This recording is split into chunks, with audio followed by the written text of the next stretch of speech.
Citroen's classy, glassy, improved second-generation Grand C4 Picasso aims to offer the most practical, the most versatile and the most elegant solution to families shopping in the 7-seat compact MPV segment.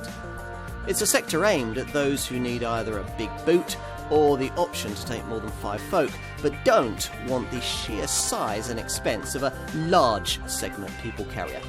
If that's you, then you'll find that this now more efficient and sophisticated French contender takes care of the basics of space, safety and cost effectiveness with ease. But where this model really excels is in the other things: style, technology and a very emotive feel. By people carrying standards, it's a bit special. On the move in a Grand C4 Picasso, the driving experience is a little bit different from what it would be in other rival family MPVs. There isn't much fun to be had in terms of driving dynamics, but in compensation, you float over road imperfections, marvel at the unusually hushed levels of refinement, and enjoy the benefits of a commanding driving position that's a huge help at roundabouts or when parking, and with this panoramic screen, makes it seem like you're suddenly viewing the world in high definition. Under the bonnet, much has changed since this car's original launch, Citroen having replaced all of its mainstream engines in more recent times. At the foot of the range, there's a downsized 1.2-litre, 3-cylinder, PureTech turbo unit with 130 brake horsepower that'll make a lot of sense for low-mileage petrol people. Alternatively, there's even more efficient Blue HDI diesel technology, based primarily around a 1.6-litre power plant, offered with either 100 or 120 brake horsepower. Both derivatives manage 74.3 miles to the gallon on the combined cycle and around 100 grams per kilometre of CO2. If you want more pulling power, a 2-litre Blue HDI 150 variant is available at the top of the range. Citroen is a brand with a heritage in design flair. A huge proportion of this vehicle's budget was lavished on aesthetics inside and out, with the result being a futuristic take on family transport that instantly makes almost everything else in this sector look dull and derivative.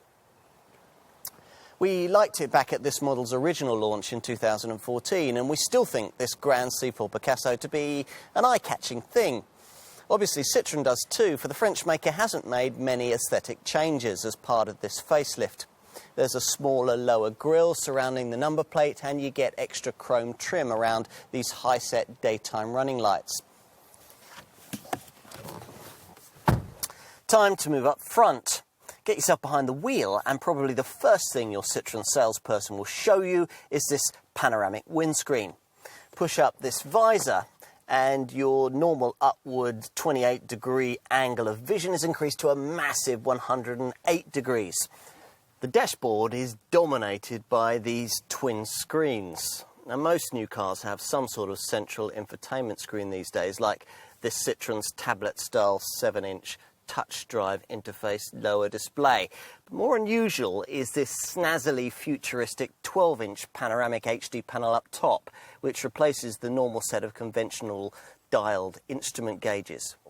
We also really like this optional rear-facing conversation mirror, there to give an unimpeded view of which child has just stuffed its sticky sweet into your 12-volt socket.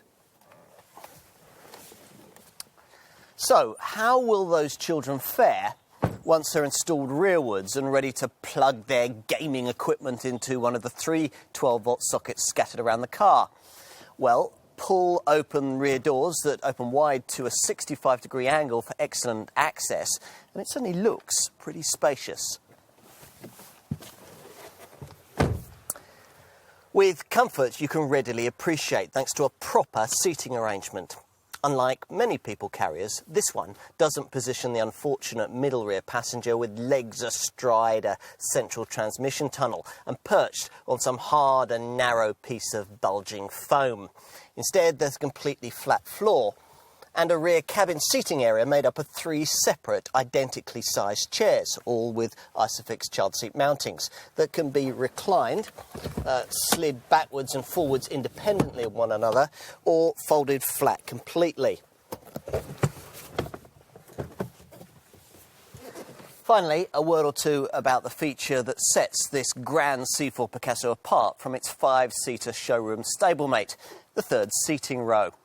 Citroen reckons that it's class-leadingly spacious back here, but that still doesn't mean it'll be especially comfortable for two tall adults on a long trip. Having said that, we need to be fair about this. No compact MPV of just 4.6 metres in length is going to be able to offer that. This second-generation C4 Grand Picasso MPV developed this proposition, then further sharpened it with the well-judged package of revisions we've been reviewing here. In its original form, this Mark II model's futuristic looks always seemed a little out of kilter with the old-tech petrol engines and rather basic levels of media connectivity provided. With all this now sorted, this C4 Picasso offers perfect proof that a people carrier can do more than just provide comfortable, efficient transport. If that sounds appealing and you're in the market for a model like this one, then we think you'll find a lot here that you'll like.